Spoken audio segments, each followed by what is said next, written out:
महान इसलिए क्योंकि इतिहास है, इतिहास एक बहुत ज़रूरी चीज़ है और आईएएस बनने के लिए इन इतिहासों की ज़रूरत है। हंटिंगटन्स डिजीज़ क्या है, एचडी क्या है, ये एचडी क्या होती है, किस तरीके से काम करती है, आपको पता होना चाहिए। इसके सिम्टम्स आपके सामने हैं। पहला है मूडीनेस, ठीक है, हमारा मूड बहुत अजीब हो जाता है, कभी हम बरसते हैं, कभी गरजते हैं, कभी रोते हैं, कभी हंसते हैं, कभी ओवर डिप्रेस होते हैं, कभी टू ओवर डिप्रेस होते हैं, कभी एंग्जाइटी होती है, वो सारी चीज़ें पहला। दूसरा फेजिटिंग, पागल हो जाते हैं, उंगलियां हिलाते रहते हैं, बैठे रहते हैं, सोचते रहते हैं क्या हो रहा है, क्या हो रहा है, क्यों हो रहा है। उसके बाद कॉग्निटिव इशू, हमारे देखने की, पढ़ने की, सोचने की क्षमता खत्म होने लगती है, हम थोड़ा थोड़ा पागल होने लगते हैं, ठीक है।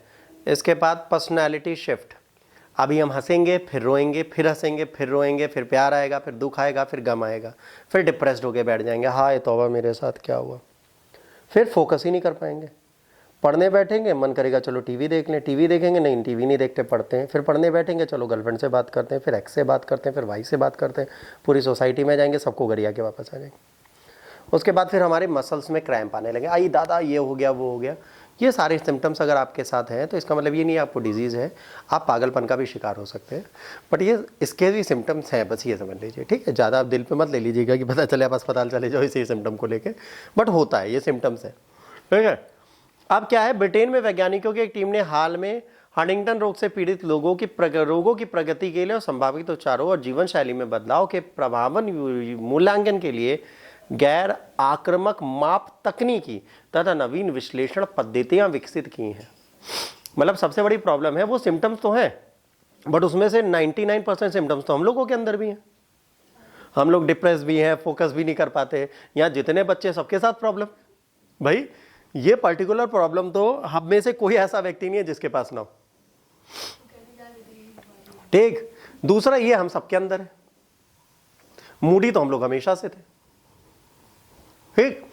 कॉग्निटिव इशू हमेशा है, सर को समझ नहीं आ रहा, जो पढ़ा रहे हैं दिमाग के ऊपर से जा रहा है। मम्मी ने कहा बिटिया शादी में चलोगे, हाँ चलेंगे, आधे घंटे बाद सब भाड़ में जो हम नहीं जाएंगे। रोज हमारी मसल ऐठती है, पागलपंथी हमें डे 1 से सूझ रही है, तो इसमें बचा क्या जो हमारे अंदर नहीं है, तो हम सब बीमार।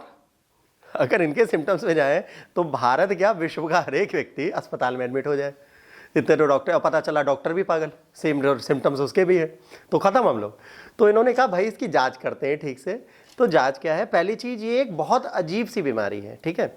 ये जब आने वाले टाइम पे और बढ़ती है तो ये क्या करती है, ये आपको दे देती है ऑर्थोराइटिक, है ना, डिसऑर्डर। ये जो होता है, ये डिसऑर्डर बहुत खतरनाक हो जाता है, ये आपकी बोन्स को खराब करने लगता है। जब ये डिसऑर्डर इसके साथ आने लगता है आपकी मसल्स के बाद, जब ये डिसऑर्डर आने लगेगा तो ये कर्नाटक के शिमोग और चिकमंगलूर जिलों में सबसे ज्यादा फैला हुआ है।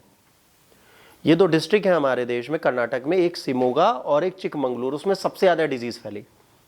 वहां के लोग हम लोगों से ज्यादा अजीब है, ठीक है। इसका नाम कर्नाटक राज्य के शिमोग जिले के, है ना, हांडी गोंडू गांव के नाम पर रखा गया है, जहां पहली बार इसे देखा गया था, इसीलिए इसको हांडी गोंडू रोग भी बोला जाता है। इसका दूसरा नाम क्या है, हांडी गोंडू रोग, ठीक। ये जो है ये एक इनहेरेंट डीजनरेटिव, है ना, एस्टेरोथ्रोपैथी है। अब यहां पर क्या है, ऑस्ट्रियो, है ना, ऑर्थोपैथी। ऑर्थो जहां पे भी वर्ड आता है वो किस चीज के लिए आता है, बोन के लिए आता है, पैथी ट्रीटमेंट के लिए आता है। तो जहां पे ऑस्ट्रोपैथी लिखा आएगा वो आपको क्लियरली बता रहा है। और ये डीजनरेटिव है, डीजनरेटिव इनहेरेंट है, मतलब वंशानुगत है। अगर मुझे है तो मेरी जनरेशन में भी होगी। अब ये क्या करता है समझिए, मान लीजिए हमारी बोन्स है, इन बोन्स के बीच में यहाँ पे लिक्विड है, ठीक, ये इसको खत्म करने लगेगा जल्दी, अर्ली एज में। जब ये खत्म कर देगा तो क्या होगा, ये डिस्क और ये डिस्क आपस में टकराएंगी। गठिया रोग क्या होता है, जो हमारे घुटने मुड़ते हैं, इनकी जो बॉल्स हैं, इनके बीच में एक लिक्विड है, लुब्रिकेंट भरा है। जब वो लुब्रिकेंट धीरे धीरे घिस जाता है, जब हम पैर मोड़ते हैं तो हड्डी हड्डी से टकराती है, हड्डी में तो टिश्यूज है।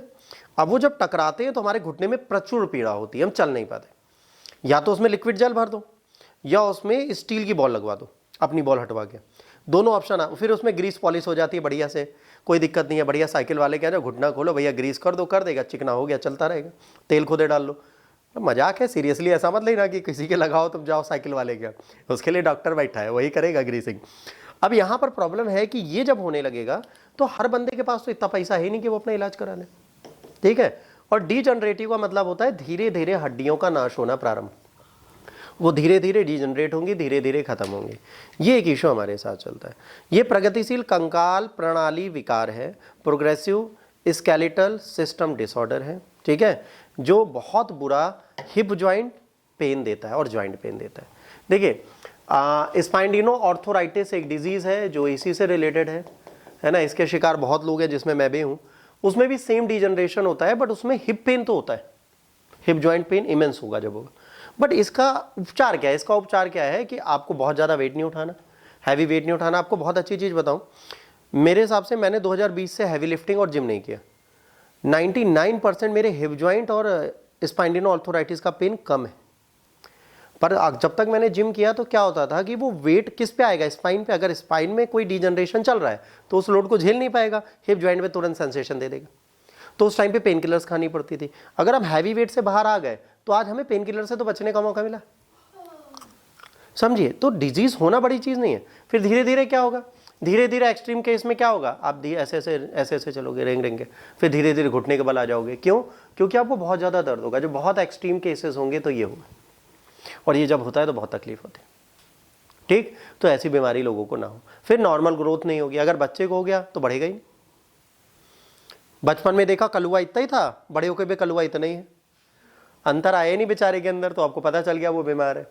सिम्टम्स जो है इनकी बात करेंगे तो ये एडोलेसेंस, प्री एडोलेसेंस में आ जाते हैं। प्री एडोलेसेंस मतलब 16 साल से 6 साल पहले। रो नहीं बेटा, सब ठीक है। प्री एडोलेसेंस एज में आ जाते हैं, मतलब 10 साल से पहले भी दिखने लगते हैं और यंग एडल्टहुड तक चलते हैं। Difficulty in walking, pain in hip joints eventually effect HS patient locomotion and normal routine course. भाई आपका ये जो धड़ है नीचे वाला, ये बहुत इंपॉर्टेंट है। क्यों? क्योंकि आपको चलाता फिराता घुमाता सब कुछ करता है ना। XYZ जितना भी है सब यही करता है। अगर ये खराब होगा तो आप गए, ठीक है। तो आपको क्या करना है? रेंग कर चलोगे तो कोई आपका साथ कितने दिन देगा? आपको अपने शरीर को स्वयं बचाना पड़ेगा। तो इसके लिए दर्द अंततः ऐसा होता है कि लोग सब काम करना बंद कर देते हैं। वो चल भी नहीं रहे, रेंग भी नहीं रहे, कुछ नहीं कर रहे, तो उनको तकलीफ होगी। इस चीज़ को रेगुलेट किया जाता है। सामान्य आबादी में इसका बहुत ज़्यादा प्रचलन नहीं है, कुछ क्षेत्रों तक ये है। 1975 में इसे देखा गया था। 1975 से आज तक इसने 1000 लोगों को मार दिया, बहुत ज़्यादा नहीं मारे, है ना। क्लिनिकली आइडेंटिकल है, ठीक है। इससे दक्षिण अफ्रीका में एक जूजू लैंड में पाई जाने वाली मैसेलिन जोड़ों की बीमारी है, उसी के जैसा साउथ इंडिया में ये बीमारी है। तो दोनों की बीमारी में थोड़ी सिमिलैरिटीज़ मिलती हैं और ये दोनों बीमारियां थोड़ी खतरनाक है। मैसेलिनी ज्वाइंट रोग क्या है?